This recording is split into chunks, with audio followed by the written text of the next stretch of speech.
सालों तक अदृश्य नगरी सिर्फ एक रहस्य बनकर रह गई।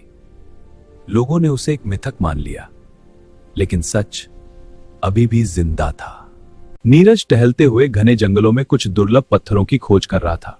अचानक उसे वही चमकती रोशनी दिखाई दी जिसके बारे में उसने बचपन से कहानियां सुनी थी। जैसे ही वह उस रोशनी के पास गया, उसके चारों तरफ की दुनिया बदलने लगी। पेड़ गायब हो गए, हवा रुक गई और समय धीमा पड़ गया।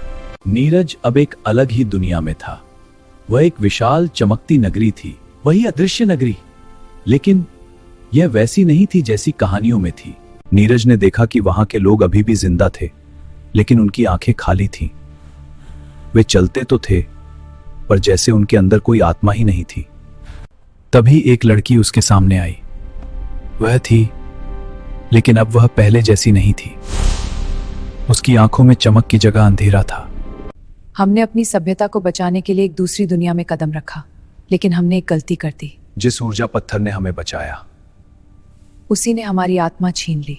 वह पत्थर असल में कोई साधारण शक्ति नहीं था। वह एक जीवित ऊर्जा थी जो लोगों की चेतना को खा जाती थी। इसलिए अब पूरी नगरी सिर्फ खोखले शरीरों का शहर बन चुकी थी। नीरज डर गया, लेकिन वह वहां से भाग नहीं सकता था। अनाया ने उसे बताया, अगर तुम इस पत्थर को नष्ट कर दो तो हम सब मुक्त हो सकते हैं पद्मा। लेकिन अगर तुम असफल हुए तो तुम भी हमारे जैसे बन जाओगे।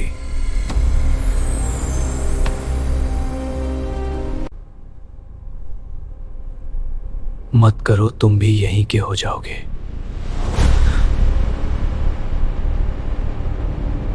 लेकिन नीरज ने हिम्मत नहीं हारी।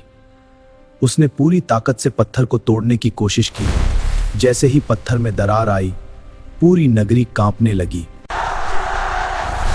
आसमान फटने लगा और फिर सब कुछ सफेद रोशनी में गायब हो गया। नीरज अचानक खुद को फिर उसी जंगल में पाया। सब कुछ सामान्य था। उसके हाथ में वही ऊर्जा पत्थर का एक छोटा टुकड़ा था, जो अभी भी हल्का हल्का चमक रहा था। क्या नीरज सच में उस शक्ति को खत्म कर पाया, या वह पत्थर अभी भी जिंदा है? और क्या अनाया अब भी कहीं मौजूद है? जानने के लिए देखिए पार्ट 3।